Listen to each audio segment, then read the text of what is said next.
these are what I call the 5 biggest threats for India, and these are players that India will be wary of in this 50 overs World Cup. Jos Buttler of England. Now here's a typical modern day attacking player who can hit the ball in the most unexpected areas. So a very difficult batsman to set a field to. A calm mind controls and monitors this kind of attacking stroke play. So a very dangerous combination of a very attacking game but a very calm, sensible mind controlling it. So that is the threat Buttler brings. So he is also a threat when the spinners come on. So this is one batsman that India will be wary of, especially on a good batting pitch with those small boundaries that you get in England. Watch out for Jos Buttler. Maybe a year back you would have said Chris Gayle, not quite a threat. It's not T20 cricket, it's not private league. So what kind of a threat is Chris Gayle going to pose? And he's not played enough cricket. There's so much running that's needed. You can't have runners anymore. And he's got a field as well. It's actually the most physically demanding format, 50 overs cricket, because everything is packed into one day. And I would have thought Chris Gayle is not equipped skills-wise, fitness-wise to cope up with the pressures of 50 overs cricket. All that changed when he played against England and got those 200s and a couple of 50s as well. So this is Chris Gayle, who is again surprising us with his just his ability to make this kind of an impact.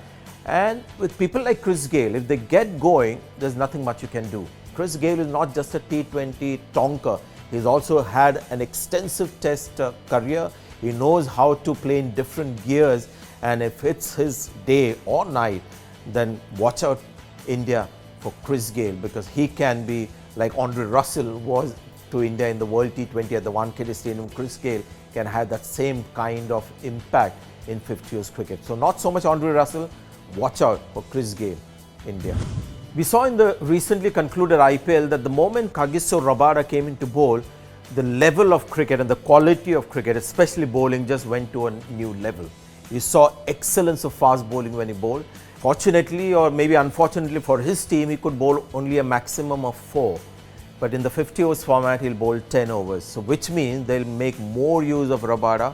They'll use him more with the new ball. They'll use him in the middle as well and right in the death too. So he's got that kind of range as a fast bowler. He's got an excellent attitude. He's a match winner, very aggressive. So I see Rabada as a big threat as a bowler. And if India can just maybe give him the due respect and look to score off the other, they'll be okay. But if it's his day or night, Kagiso Rabada is that one game changer with the ball. India, despite the class in their batting, they've got to be really wary of this class act from South Africa, Kagiso Rabada. You can never rule out an upset, in this game, and in 50 overs cricket, shorter the game, more chances of an upset. And this is where I think Fakhar Zaman is somebody that India have to be wary of. Now he's recently got 100 in England. He got 100 against India in England in the final, so he'll come out believing that he can repeat that with India again. I see Fakhar Zaman as somebody that might just unsettle India. The rest, India will be able to find some way of controlling them. But Fakhar Zaman could be the man that India might be wary of, and that's why he is one of the 5 biggest threats that I see for India in the 50 overs World Cup. Glenn Maxwell, a very interesting player, didn't play in the IPL. He was chosen to focus on international cricket, focus on the World Cup. One of the most inconsistent batsmen that we've seen, but off late he's become a little more consistent. He's got this just incredible power. When he hits the ball, he's just a bit different from some of the other players. He can hit a good length ball by just rocking back and sending that ball into the second tier of the stand. He's got all the other, maverick kind of shots that he plays. For a long time, he's not really hit his, peak or lived up to expectation or potential. But off late, you're seeing some good signs in Maxwell. You're seeing a little bit of maturity as well. Even when he goes out hitting from ball number 1, you see a little bit of sense in that. Just this intuition of feeling that I have. I've been saying this for a while now. This could just be the World Cup where we'll see the best of Glenn Maxwell. So India, when they play against Australia, I'm sure there's David Warner to worry about and the other batsmen. But watch out for Glenn Maxwell.